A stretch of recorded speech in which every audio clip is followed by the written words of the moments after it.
lives and animals, road and building, bridges and telecom and electricity distribution system, and so on.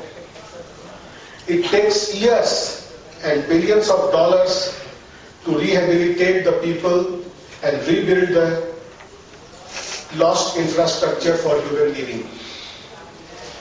The same thing happens when floods and droughts, cyclones and tornadoes, and massive landslides strike the earth. Over the last few centuries, India has been a victim of every form of destruction by nature. Yet, millions of people throughout the world with a religious bent of mind believe that such disasters are the acts of gods to remind people of their sins and punish them. But if God created man in his own image, as the religious-minded people believe, I wonder why he would send earthquake and other kinds of disaster to destroy his own creation.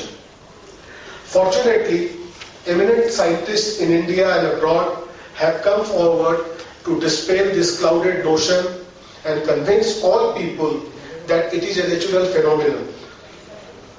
A gradual displacement of slipping of plates lying 5 to 10 kilometers below the earth. Just as in Asia, there is Indian plate moving at 47 millimeters per year. Since it is not in man's nature to take all things for granted and suffer untold damages, we are looking at science to explain the phenomenon and tell us the ways of saving life and man's creations like habitat, luxury, museums, seats of learning, telecom towers, infrastructure like roads and bridges, which get lost in a flash. Gujarat earthquake of 2001 killed nearly 20,000 people and injured 1.67 lakh persons and demolished almost 4 lakh homes. Tsunami of 2004, lasting just 8 to 10 minutes, killed about 2.28 lakh people, mostly in South India, Sri Lanka and Andaman and Nicobar Island. Japan earthquake of magnitude of 9 in March 2011 churned up 10 meters high water that swept away towns and farmland in its path, damaging 1,17,000. Honorable Chief Guest Janab Ahmed Khan, who has been a source of inspiration of disaster mitigation in this state of West Bengal. So, distinguished guests, ladies and gentlemen, I warmly welcome you on behalf of MCCI and my own behalf and open the discussion today with a presentation on saving earthquake-prone cities in India. India, as we understand, earthquake is the deadliest of all the natural disasters. We take the center stage with about 50.9% of the occurrences among all the natural disasters.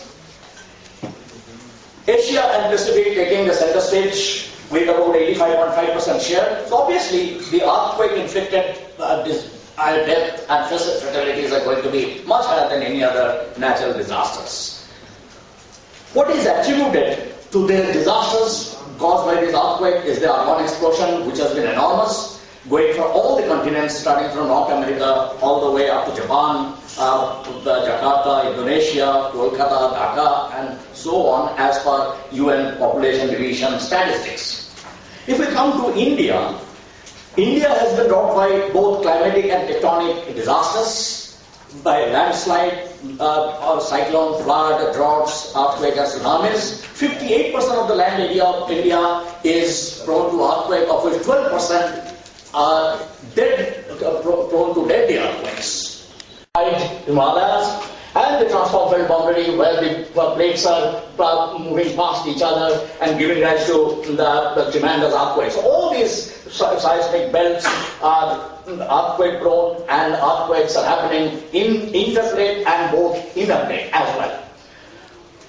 If we look at what is happening in Indian context, the Himalaya was formed due to the collision between the Indian and the Eurasian plate, overseeing the Tethys, which actually started subducting, dragging the Indian landmass, and finally causing a friction between India and Eurasia with a speed of about is placed over 42 cities in disastrous zones and high seismic risk zone. But once we estimate and go for a conservative estimation, we do have the big down acceleration in terms of the hazard level is going to be much higher. Which could be awareness and community sensitization, the capacity building of the community and stakeholders, the development of various on-site and off-site disaster management plans, conduct of mock exercises in close concert with the district administration, the municipal authorities and the community at large, implementation of various techno-legal frameworks. As the knowledge part is concerned, we had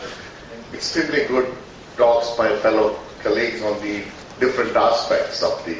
So I'm not going to develop. As the knowledge part is concerned, we had extremely good talks by fellow colleagues on the different aspects of the. So I'm not going to develop on that. But we realized that two things. One, eminent personalities that I wanted to get some of your thinkings which we can interact and which we can put into use in our day-to-day affairs in the disaster management department and civil works department. That's why I came here.